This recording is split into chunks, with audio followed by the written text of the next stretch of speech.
നമസ്കാരം, പുതിയൊരു വീഡിയോയിലേക്ക് എല്ലാവർക്കും സ്വാഗതം.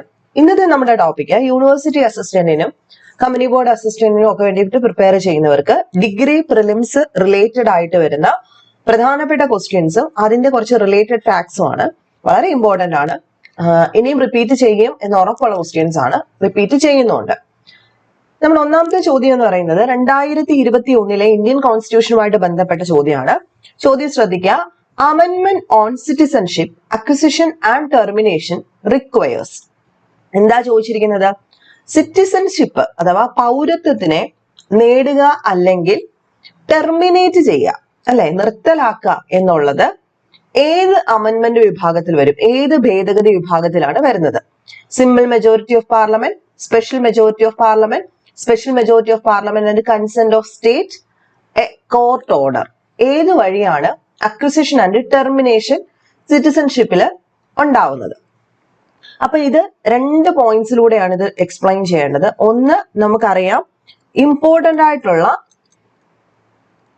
കോൺസ്റ്റിറ്റ്യൂഷണൽ അമെൻമെന്റിന്റെ മാർഗങ്ങൾ. അതാണ് ഇവിടെ സിമ്പിൾ മെജോറിറ്റി, സ്പെഷ്യൽ മെജോറിറ്റി, അതുപോലെ special majority of parliament and consent of state കൊണ്ടുവരുന്നത്. രണ്ട്, 1955 സിറ്റിസൺഷിപ്പ് ആക്ട് പ്രകാരമാണ് ഈ ഒരു കാര്യം വന്നിരിക്കുന്നത്. എങ്ങനെയാണ് ഒരാൾക്ക് പൗരത്വം ലഭിക്കുന്നതും നഷ്ടപ്പെടുന്നതും. അപ്പൊ ഈ രണ്ട് പോയിന്റ്സും കൂടെ ചേരുമ്പോഴാണ് ഇതിന്റെ ആൻസർ ആവുന്നത്. ആദ്യം നമുക്ക് എന്ത് നോക്കാം? ഇമ്പോർട്ടന്റ് ആയിട്ടുള്ള കോൺസ്റ്റിറ്റ്യൂഷണൽ അമെൻമെന്റിന്, അതായത് ഒരു ഭരണഘടനാ ഭേദഗതി ഏതൊക്കെ രീതിയിലാണ് ചെയ്യുന്നതെന്ന് നോക്കാം. ഇപ്പൊ ഭരണഘടനാ ഭേദഗതി എന്ന് പറയുന്നത് പ്രതിപാദിക്കുന്ന ആർട്ടിക്കിൾ 368 ആണ്. എല്ലാവർക്കും അറിയാം. പാർട്ട് 368 20ാമത്തെ പാർട്ടിലാണ് ഇത് ഉൾക്കൊള്ളുന്നത്. അതുപോലെ ഭരണഘടനയെ ഭേദഗതി ചെയ്യണമെങ്കിൽ, അതായത് കോൺസ്റ്റിറ്റ്യൂഷന് എന്തെങ്കിലും മാറ്റങ്ങൾ വരുത്തുകയോ വെട്ടിക്കുറയ്ക്കുകയോ ഒക്കെ ചെയ്യണമെങ്കിൽ അതിനുള്ള അധികാരം കൊടുത്തിരിക്കുന്നത് പാർലമെന്റിനായിരിക്കും. ആർക്കാണ്? പാർലമെന്റിനാണ് ഈ അധികാരം കൊടുത്തിരിക്കുന്നത്. പാർലമെന്റ് 3 രീതിയിലാണ് എന്ത് ചെയ്യുന്നത്? ഭേദഗതി ചെയ്യുന്നത്. ഒന്ന്, പാർലമെന്റിന്റെ കേവല ഭൂരിപക്ഷത്തോടു കൂടിയിട്ടുള്ള ഭേദഗതി. എന്താണ് കേവല ഭൂരിപക്ഷത്തിനെയാണ് നമ്മൾ സിമ്പിൾ മെജോറിറ്റി എന്ന് വിളിക്കുന്നത്. ആദ്യത്തെ ആ ഒരു എ ഓപ്ഷനാണ് simple majority, parliament simple majority. രണ്ട്, പാർലമെന്റിന്റെ സ്പെഷ്യൽ മെജോറിറ്റിയോട് കൂടിയിട്ട്, ഒരെണ്ണത്തിനെ നമുക്ക് ഭേദഗതി ചെയ്യാം, അല്ലെങ്കിൽ വെട്ടിക്കുറയ്ക്കാം, ആഡ് ചെയ്യാം, മാറ്റങ്ങൾ വരുത്താം. അല്ലെങ്കിൽ പാർലമെന്റിന്റെ സ്പെഷ്യൽ മെജോറിറ്റി പ്ലസ് പകുതി, ഹാഫ് സംസ്ഥാനങ്ങളുടെ അംഗീകാരത്തോടു കൂടിയിട്ടുള്ള ഭേദഗതി. അങ്ങനെ 3 രീതിയിൽ ഇവിടെ ക്വസ്റ്റ്യൻ അത് തന്നിട്ടുണ്ട്. Simple majority, special majority, special majority of parliament and consent of state. ഈ 3 രീതിയിലാണ് നമ്മൾ എന്ത് ചെയ്യുന്നത്. പിന്നെ കോർട്ട് ഓർഡർ ആണ്, കോടതി ഉത്തരവോട് കൂടിയിട്ട്. അതെന്തായാലും അല്ല, അല്ലെ? ഇൻ കേസ് അറിയാൻ വയ്യാത്തവർക്ക് അതും മനസ്സിലേക്ക് വരാം. അപ്പൊ നമുക്ക് ഓരോന്നും നോക്കാം. എന്താണ് ഈ സിമ്പിൾ മെജോറിറ്റി? ഞാൻ പലവട്ടം പറഞ്ഞിട്ടുണ്ട്. ഒരു സമ്മേളനത്തിൽ വോട്ട് ചെയ്യുന്നവരുടെ ആകെ എണ്ണത്തിന്റെ 50% കൂടുതൽ വരുന്ന ഭൂരിപക്ഷം. ഇപ്പം 100 പേരുണ്ട്, 100 പേരില് വോട്ട് ചെയ്തത് 100 പേര് വോട്ട് ചെയ്തെന്ന് വെച്ചോ. അതായത് ഇപ്പം ഒരു സഭയിൽ 150 പേരുണ്ട്, അന്ന് പ്രസന്റ് ആയവര് 100 പേര്. ആ 100 പേര് വോട്ട് ചെയ്തപ്പം 52 വോട്ട് അനുകൂലമായിട്ട് വന്നെങ്കിൽ 50% കൂടുതൽ വന്നു. അത് സിമ്പിൾ മെജോറിറ്റി ആണ്, അല്ലെ? അപ്പം കേവല ഭൂരിപക്ഷത്തെ നമ്മള് വർക്കിംഗ് മെജോറിറ്റി, അതായത് ഇത് ചോദിക്കാം കേട്ടോ, വർക്കിംഗ് മെജോറിറ്റി എന്നറിയപ്പെടുന്നതും ഫങ്ഷണൽ മെജോറിറ്റി എന്നറിയപ്പെടുന്നതും ഒക്കെ ഈ സിമ്പിൾ മെജോറിറ്റിയാണ്. ഫങ്ഷണൽ മെജോറിറ്റി എന്നൊക്കെ അറിയപ്പെടുന്നത് സെയിം സിമ്പിൾ മെജോറിറ്റിയെ തന്നെയാണ്. വർക്കിംഗ് മെജോറിറ്റി, ഫങ്ഷണൽ മെജോറിറ്റി എന്നൊക്കെ അറിയപ്പെടുന്നത് ഇത് തന്നെയാണ്. അപ്പൊ ഏതൊക്കെ സ്ഥലങ്ങളിലാണ് ഈ ഒരു വർക്കിംഗ് മെജോറിറ്റി അല്ലെങ്കിൽ സിമ്പിൾ മെജോറിറ്റി ആപ്ലിക്കബിൾ ആയിട്ട് വരുന്നത്? ഒന്ന്, ഈ പുതിയ സംസ്ഥാനങ്ങൾ രൂപീകരിക്കുക, അതുപോലെ അതിർത്തി കൂട്ടുകയോ കുറയ്ക്കുകയോ ഒക്കെ ചെയ്യുക, വിസ്തീർണം വർദ്ധിപ്പിക്കുക, സംസ്ഥാനത്തിന്റെ പേര് മാറ്റുക. ഇതൊക്കെ ചെയ്യുമ്പോൾ നമുക്ക് സിമ്പിൾ മെജോറിറ്റി മതി, 50% വോട്ട് കൂടുതൽ മതി. അല്ലെങ്കിൽ സംസ്ഥാനങ്ങളിലെ ലെജിസ്ലേറ്റീവ് കൗൺസിലിന്റെ രൂപീകരണം അല്ലെങ്കിൽ അത് നിർത്തലാക്കുകയൊക്കെ ചെയ്യുകയാണെങ്കിൽ സിമ്പിൾ മെജോറിറ്റി മതി. പാർലമെന്റിന്റെ കോറത്തെ പറ്റിയിട്ട് എന്തെങ്കിലും മാറ്റങ്ങൾ വരുത്തണമെങ്കിൽ അതിന് സിമ്പിൾ മെജോറിറ്റി മതി. പാർലമെന്റിന്റെ റൂൾസ് ഓഫ് പ്രൊസീജിയറിനകത്ത് ചേഞ്ച് വരുത്തണമെങ്കിൽ സിമ്പിൾ മെജോറിറ്റി മതി. പാർലമെന്റ് അംഗങ്ങളുടെ ശമ്പളം കൂട്ടുകയോ കുറയ്ക്കുകയോ മറ്റു ആനുകൂല്യങ്ങളൊക്കെ ആഡ് ചെയ്യുകയോ ചെയ്യണമെങ്കിൽ സിമ്പിൾ മെജോറിറ്റി മതി. പാർലമെന്റ് ഇംഗ്ലീഷ് ഭാഷയുടെ ഉപയോഗത്തിന് അത് ചേഞ്ച് വരുത്തണമെങ്കിൽ സിമ്പിൾ മെജോറിറ്റി മതി. പൗരത്വം നേടുക, നിർത്തലാക്കുക, സിമ്പിൾ മെജോറിറ്റി മതി. പൗരത്വം നേടുക, നിർത്തലാക്കുക, ഇതിനെന്ത് മതി? സിമ്പിൾ മെജോറിറ്റി മതി. അപ്പൊ നമ്മുടെ ക്വസ്റ്റ്യന്റെ ആൻസർ ആയി അമെൻമെന്റ് on citizenship acquisition and termination requires a simple majority of parliament. പൗരത്വം നേടുന്നതിനും നിർത്തലാക്കുന്നതിനും എന്ത് മതി? പാർലമെന്റിന്റെ സിമ്പിൾ മെജോറിറ്റിയുടെ ആവശ്യമേ ഉള്ളൂ. സ്പെഷ്യൽ മെജോറിറ്റിയും വേണ്ട, special majority with consent of സ്റ്റേറ്റും വേണ്ട. വെറും സിമ്പിൾ മെജോറിറ്റിയോട് കൂടിയിട്ട് നമുക്ക് എന്ത് ചെയ്യാം? ഈ പാർലമെന്റിന്റെ എന്താണ് ഈ അമെന്റ്മെന്റ് കൊണ്ടുവരാം, നിർത്തലാക്കുക അല്ലെ നേടുക. അതിനകത്ത് മാറ്റങ്ങൾ വരുത്താൻ ആർക്ക് പറ്റും? സിമ്പിൾ മെജോറിറ്റി ഓഫ് പാർലമെന്റിന് പറ്റും. പിന്നെ മറ്റൊന്ന് പറഞ്ഞ് second schedule, fifth schedule, sixth schedule, ഇതിനൊക്കെ മാറ്റങ്ങൾ വരുത്തണമെങ്കിലും സിമ്പിൾ മെജോറിറ്റി മതി. ഓക്കെ ആണല്ലോ. ഇനി ഇതും കൂടെ പറയാം. സ്പെഷ്യൽ മെജോറിറ്റി വേണം എന്ന് വെച്ച് കഴിഞ്ഞാൽ എന്തായിരിക്കും? ഓരോ സഭയിലെയും ആകെ അംഗങ്ങളുടെ 50% കൂടുതൽ വോട്ടിംഗ് സമയത്ത്, അതായത് ഓരോ അംഗങ്ങൾ ഓരോ സഭയുടെയും, അത് കൃത്യമായിട്ട് നോക്കണം, ഓരോ സഭയിലും ആകെ അംഗങ്ങളുടെ 50% കൂടുതലും വോട്ടിംഗ് സമയത്ത് ഓരോ സഭയിലും ഉണ്ടായിരിക്കുന്ന അംഗങ്ങളുടെ 2/3 ഭൂരിപക്ഷം വേണം. അതാണ് സ്പെഷ്യൽ മെജോറിറ്റി. ഓരോ സഭ, ഇപ്പൊ രാജ്യസഭയിലും ലോക്സഭയിലും ആകെ അംഗങ്ങളുടെ, ഇപ്പൊ ആകെ അംഗങ്ങൾ 200 പേരാണെങ്കിൽ ഈ 200 പേര്, ഒരിടത്ത് 200 ഒരിടത്ത് 300 ആണെന്ന് വെച്ചു, ഈ 200 പേരുടെ 50% കൂടുതൽ വേണം. അതായത് 100, 102 വേണം. ഇവിടെ ആണെങ്കിൽ 152 ആ ഒരു റേഞ്ചിനകത്ത് വേണം. എക്സാമ്പിൾ ആണ് പറയുന്നത്.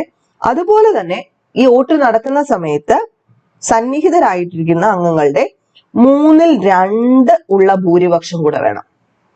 ഓക്കെ, അങ്ങനെയാണെങ്കിൽ മാത്രമാണ് സ്പെഷ്യൽ മെജോറിറ്റി. അത് നമ്മുടെ ഇത്ര ഇമ്പോർട്ടന്റ് ആയതുകൊണ്ട് തന്നെ നമ്മുടെ മൗലികാവകാശങ്ങൾ ചേഞ്ച് ചെയ്യാനോ DPSP ചേഞ്ച് ചെയ്യാനോ ഒക്കെ അങ്ങനെ പറ്റത്തുള്ളൂ.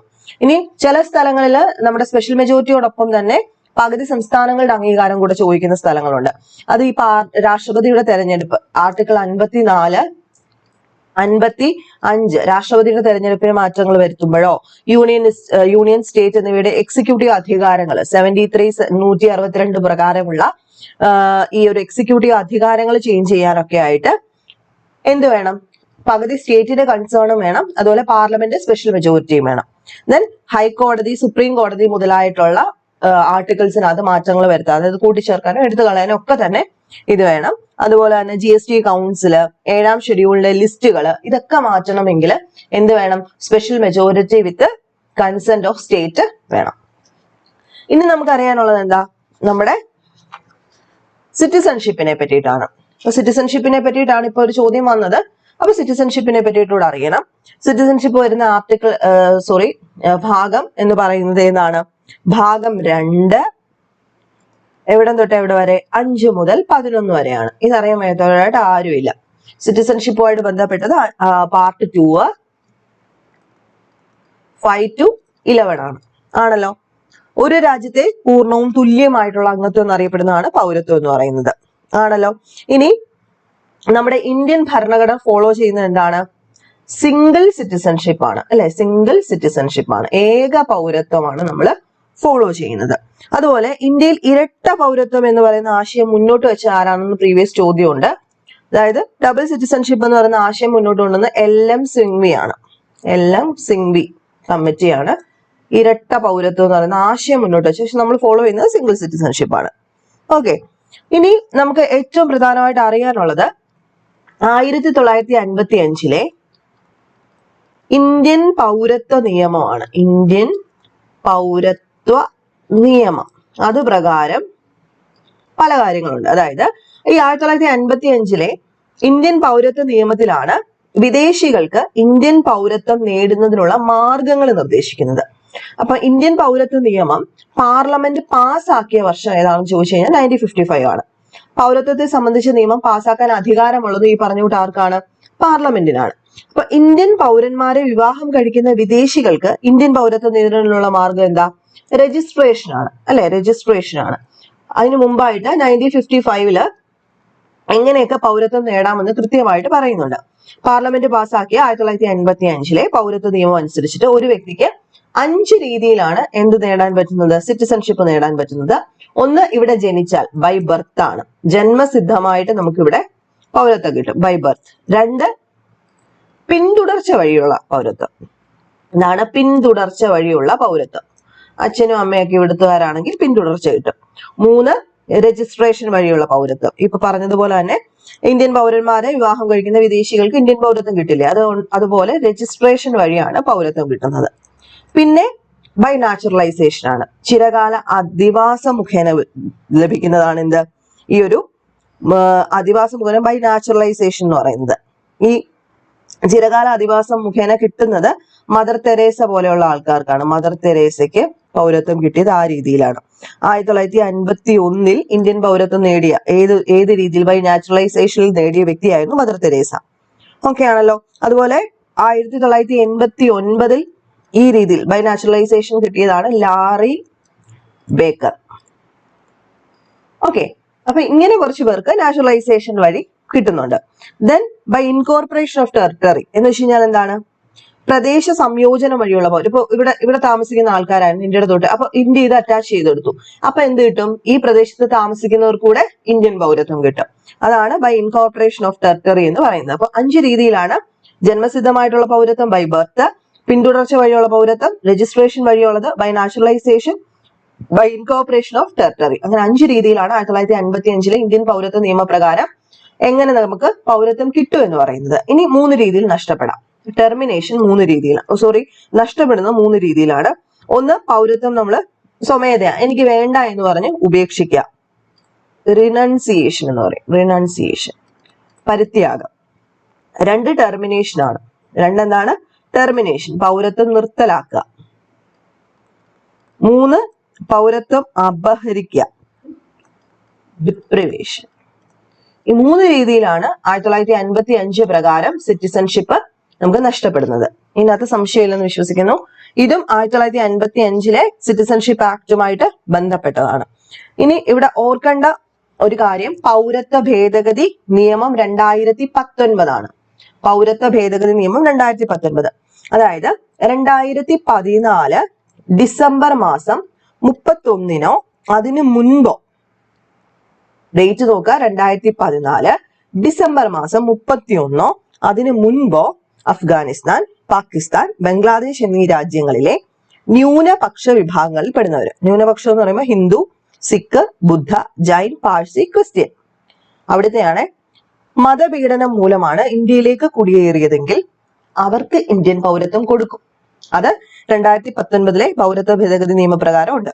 അതുപോലെ 1985 പൗരത്വ നിയമത്തിലെ section 2, section 18, section 7D, 3-ാം schedule എന്നിവയാണ് ഭേദഗതി ഇതുവഴി ചെയ്തത്. കൂടാതെ കൂട്ടിച്ചേർത്തത് 6D ആണ്. ഏതൊക്കെ ഭേദഗതി ചെയ്തു? 1955 section 2, section 18, section 7D, 3rd schedule ഇത് ഭേദഗതി ചെയ്യുകയും 6B കൂട്ടിച്ചേർക്കുകയും ചെയ്തത് 2019 പൗരത്വ ഭേദഗതി പ്രകാരമാണ്. അതുപോലെ ഇന്ത്യൻ പൗരത്വം ലഭിക്കണമെങ്കിൽ കുടിയേറ്റക്കാർ 11 വർഷം ഇന്ത്യയിൽ താമസിച്ചിരിക്കണം എന്നുള്ളത് എത്ര വർഷമായിട്ട് കുറച്ചു? 5 വർഷമായിട്ട് കുറയ്ക്കുകയും ചെയ്തു. ഓക്കെ, അപ്പൊ ഈ ഒരു ലോക്സഭ പാസാക്കിയൊക്കെ സ്ഥിരം ചോദിക്കാറുണ്ട്. ഇത് ലോക്സഭ പാസാക്കിയത് 2019 ഡിസംബർ മാസം 9-ാം തീയതിയാണ് പൗരത്വ ഭേദഗതി ബില്ല് ലോക്സഭ പാസാക്കിയത്.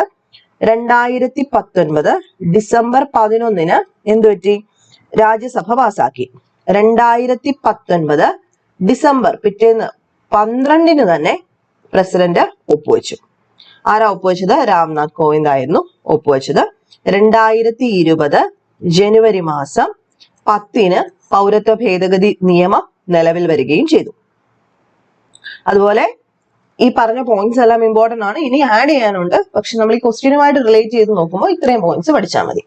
എന്തെങ്കിലും സംശയം ഉണ്ടെങ്കിൽ ചോദിക്കുക. നെക്സ്റ്റ് വീഡിയോയിൽ കാണാം. ബൈ.